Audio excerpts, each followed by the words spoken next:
All right, runners, welcome to another workout at Reuther. I hope it is a beautiful day for you. What we're going to be doing today is 300-meter repeats, and I'll explain why we're doing that and what that means as you get going. You should be in a light jog right now with an RPE of about 2 or 3. You should be able to have a conversation with the kids who are around you. So, what is today's workout? Excellent question. Today's workout is going to be about 25 minutes. Halfway through, I am going to recommend that you turn around and start running back the way you came. Regardless of where you're at, if you turn around, you'll get back to the beginning when the workout ends, if that makes sense. So hopefully you'll be back at the bench leading to the school. Okay. We're going to be doing 300-meter repeats. And the reason we're going to be doing these repeats is because we're going to try to simulate a couple things during a cross-country race. The very first thing we're going to try to simulate is one that's going to happen to all of us on every race day, and that's going to be the start line. So at the start of a cross-country race, all of the runners line up, the gun goes off, and everyone vies for a good position up front. And it is going to be important right from the start that you run fast. Your very first 300 meters or so are going to be at a high RPE. Okay, normally we just lightly jog into our workout and life is good and we chat and you listen to my voice. But at a race, you actually start off running really fast. And then you have to be able to collect your breath and get back to a good race pace without destroying yourself. So we're going to practice that today. I'm going to ask that you guys try not to walk during today's workout, that you keep a light. If you have to really catch your breath and you're struggling, try a very slow jog rather than walking. I want you to train yourself not to walk for a recovery, but rather to have a slow pace and really focus on your breath for that recovery. Okay, we're going to do 5 of those repeats. Or maybe I scheduled 6. Oops, I think I scheduled 6. 6 repeats. They'll be about 90 seconds each, and we'll have recovery time in between. And I'll talk about how to recover well once we get into it. You have about 30 seconds before we're going to get to our first 300-meter interval. I want you to think about your form. Your shoulders are down. Your head is looking straight forward. Your arms are not too tight. They're fairly loose and they're not crossing in front of you. Take some deep breaths. We're going to start our first interval in 10 seconds, and you're going to be at an RPE of 4 or 5. You're going to begin this in 3, 2, 1, now. All right, you are now in a pretty uncomfortable place. You are sprinting at a 4 or 5. You should be using your arms to project yourself forward. You are no longer going heel toe. You are kind of middle of the foot to the toe. So you can picture your whole body kind of leaning forward a bit. You are uncomfortable.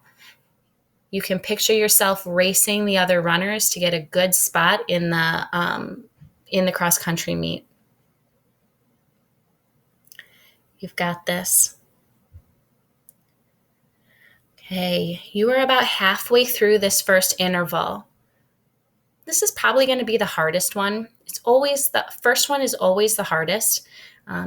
As you start triggering different muscles to work, as you catch your breath, don't use this one as an indication of how your entire workout's going to go. I never do that because the first one's always the hardest.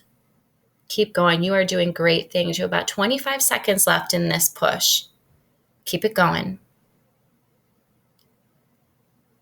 Can you go faster this last 15 seconds? Excuse me. I bet you can go faster. Push. Kick those knees up. 5 more seconds. Go. Go. And recover. Nice work. One of them's done. So you have just done your first about 300 meter. I'm doing it by time rather than distance because of the nature of our training. But basically, you just simulated the start of a race. Okay, we're going to take a while to recover, about 2.5 minutes. So instead of recovering by walking, I want you to learn how to recover by catching your breath. All right. In the very basic form, you're breathing in through your nose and out through your mouth. When your heart rate is really high because you just ran fast and strong, you're going to have a hard time slowing your breathing down. It's a skill that we're going to practice. Match your breathing to your pace. Can you breathe in for 3 steps and out for 3 steps?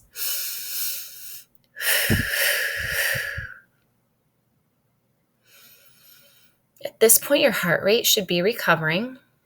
You're not going to be completely recovered. We're not walking, we're not stopping, but you should be back to an RPE of 2 or 3. You should be able to talk to your neighbor again, maybe not full sentences, but surely you can communicate a few things. Right. Enjoy this. You're in it for a whole nother minute. Another reason that you might use these 300 repeats during a race is when you get stuck in a crowd.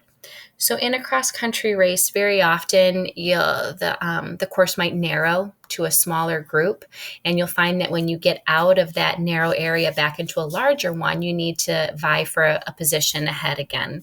And so the runners who can do some sprints to get ahead and then still keep up a nice race pace afterwards, they're the ones who are going to keep those positions. So these 300 repeats are going to help us do that. We're going to start our next 300 interval in about 15 seconds. Again, you're going to go to an RPE of 4. 5 if you're feeling like really challenging yourself. You should not be able to talk. It'll be uncomfortable. We're going to start in 3, 2, 1. All right. You are speeding up to that RPE of 4 or 5. Excellent. I want you to picture passing the kids.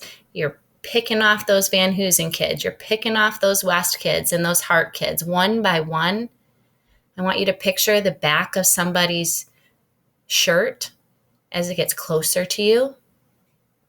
I want you to picture passing yet another kid. Why can you do this? How can you do this? Because of these interval trainings right now. You can run faster than them without dying afterwards because we're practicing these sprints and recovering. Check your form, check your breathing. Excellent. You have another 30 seconds in this. Can you go faster? I bet you can. In your mind's eye, can you pick a person ahead of you? One more racer that you can get ahead of. You're doing these intervals, you're putting the time in, you're going to be the one to pass kids. In about 10 seconds, we're going to recover. You're doing great work. Push in 3, 2, 1, recover. Nice job. Okay, we are going to be in this recovery for about 2 minutes. I want you to find your breath.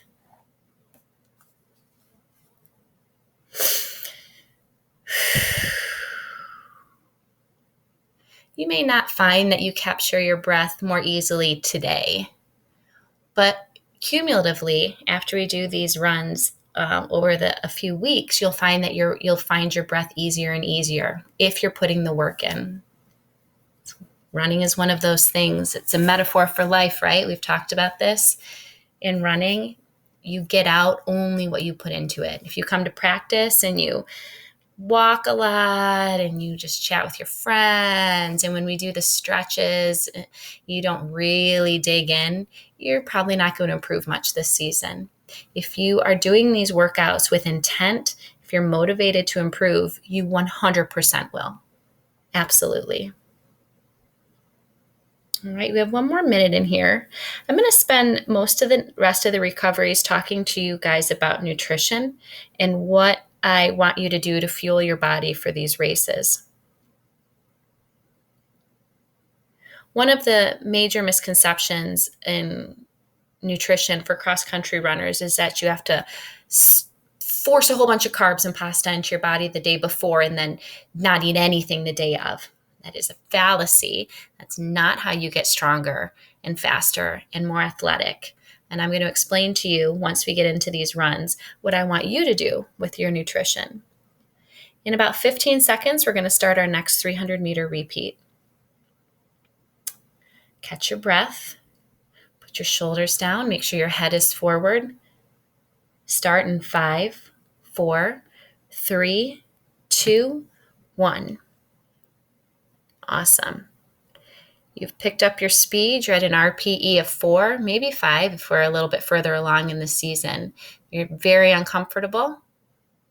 I want you to visualize picking off those West runners, the Van Hoosen runners, the Avondale runners. I want you to picture picking off those Romeo runners.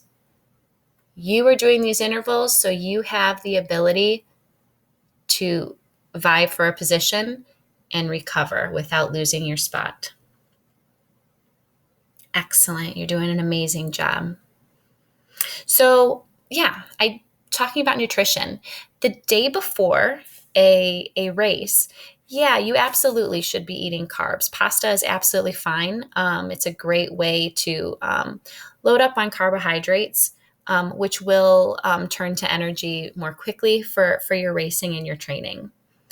Okay, but that's not really what you want to eat on the day of. Okay. The day before a race, you also want to have lots of water. You typically are going to have 4 or 5 more glasses of water the day before a race than you normally do. So for most of you, that's going to be about 3 liters of water. You have about 10 more seconds in this round, people. Can you push further? And 3, 2, 1, recover. Catch your breath, catch your breath. Good job. So think about your body weight. Let's say you weigh 100 pounds. You want to drink in ounces, half of that weight in water. So if you weigh 100 pounds, you're going to want 50 ounces of water a day on average, on a normal day. The day before a race, I want you to have 4 or 5 glasses beyond that even. And on race day, I want you to have 2 or 3 more glasses beyond that. So why don't you take this time and think about what your weight is approximately. I want you to have that. That's the amount of ounces in water I want you to drink on any given day. You'll drink more than that day before race and race day. Okay, at this point, can you turn around? We are a little over halfway done with our workout today. So turn yourself around and go back the way you came. And in an ideal world, you'll finish where you started. We have about another minute in this recovery run. Check your form. Check your breaths in through your nose, out through your mouth. Okay. Something that I want to talk about is limiting calories. Don't do it. Some people think that limiting calories is the best way to get in shape. I need to get in shape. I have to get in shape. I need to eat fewer calories. Not true. Conversely, some people have this idea that they need to gorge themselves on calories. You can eat anything because you're running. That's not true either. What you need to do is load up on food, have a good amount of calories, and do it wisely. All right, in about 10 seconds, we're going to do our next interval. Get ready in 5, 4, 3, 2, 1. All right.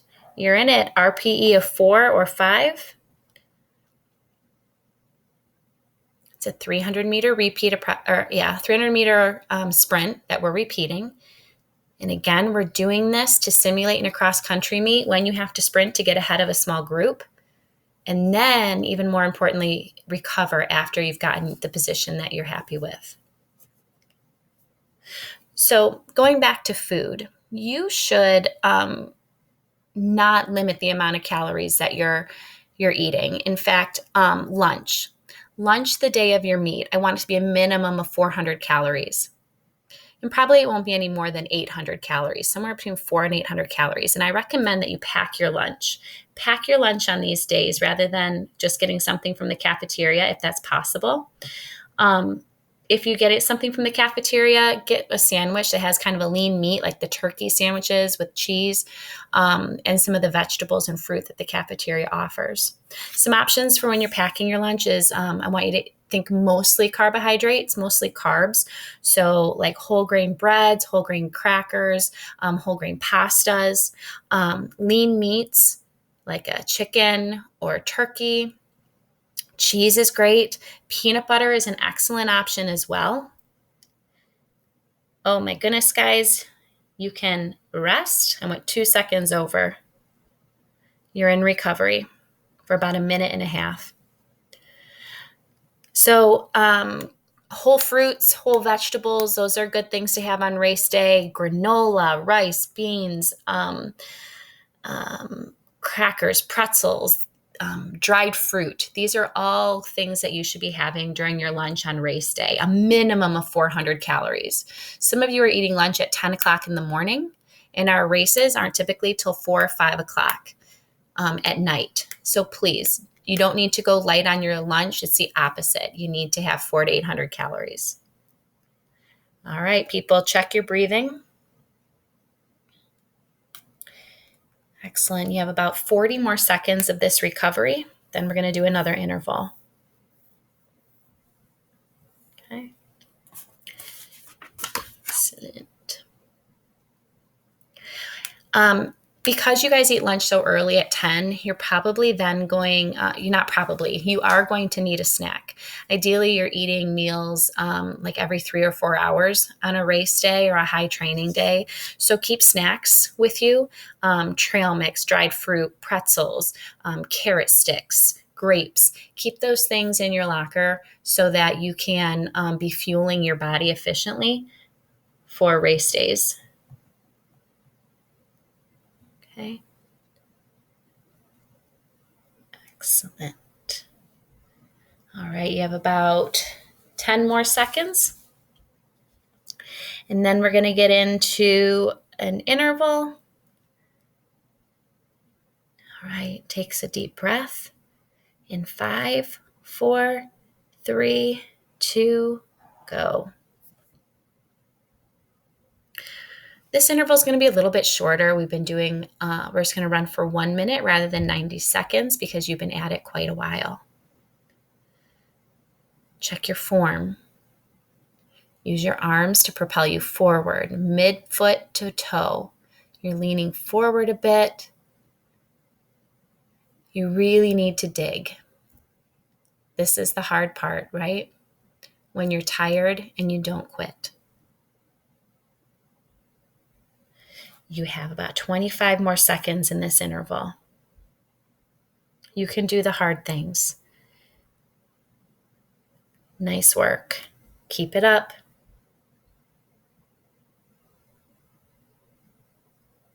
Can you go faster these last 10 seconds? I bet the answer is yes.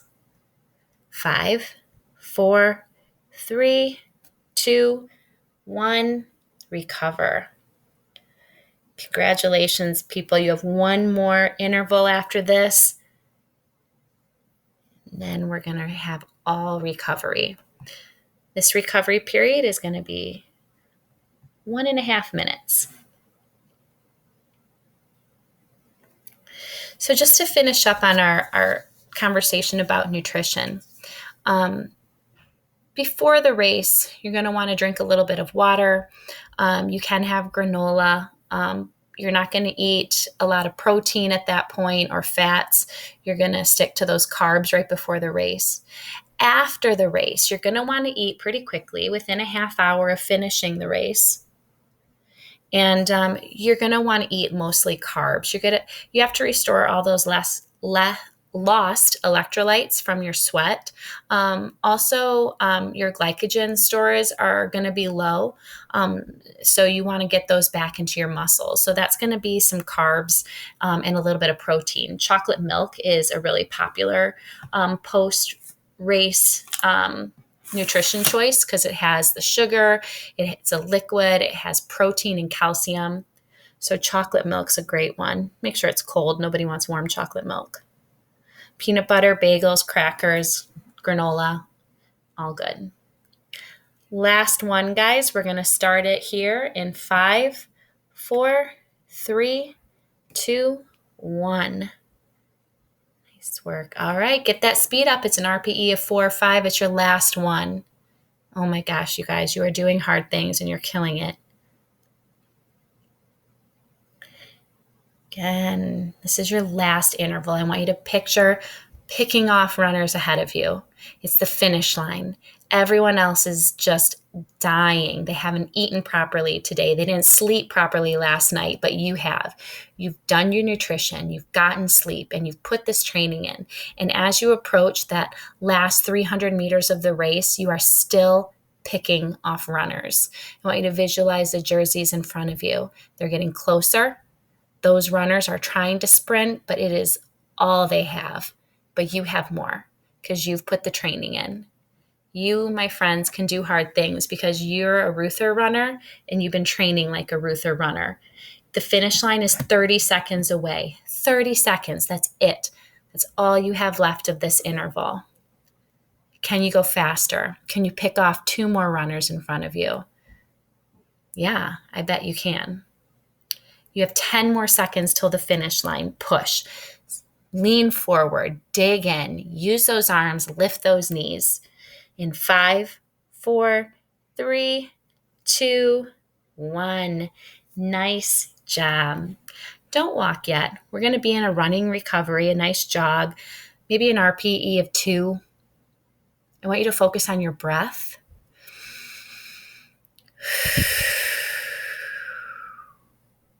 You've got to be exhausted. And that's how it should be. You should be exhausted after this run. I want to remind you that you are what you repeatedly do. If you are repeatedly quitting in the middle of a workout, if you're repeatedly not providing your body with enough calories, if you're always having junk food, you're on the opposite end of that. Those are the habits that are making you who you are. Don't be somebody whose habits turns them into somebody who quits, or somebody who doesn't care about nutrition, or somebody who stays up late on their phone or their Xbox. Start making those healthy choices. Start making a habit out of doing hard things. Choose to do the hard things. Don't quit. All right. Hopefully you can see where the coach is standing. You can see me waving. You should be approaching where you started here in a couple minutes. You have about 2 minutes left of this workout. And you're just looking up at the sky, glad that it's over, proud of yourself that you did it, that you did the hard things.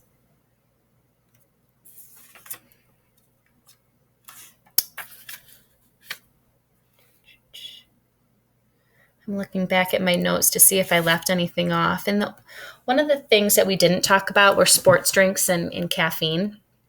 Your primary source of hydration should be water, should not be Gatorade or any other sports drink. They're not bad. They just are unnecessary. You're only running 2 miles. You're not running a marathon. Your electrolytes are not going to be that depleted that you need to have Gatorade before or after. And same with caffeine. Caffeine, through research, has shown to be a detriment to athletes who exert a lot of energy in running. In young children, people who choose to drink a lot of caffeine, like in coffee or Red Bulls or something like that, have shown actually it is problematic. Runners have collapsed during races because they had Red Bulls before. Don't do it. Don't put the caffeine in. Get the energy from proper nutrition and proper training, not from downing a Red Bull. All right, my friends. Let's check that timer. You have about 30 seconds, or hopefully you're towards the finish line. After your run today, take a minute to stretch. Which parts of you are sore? Probably a lot of them.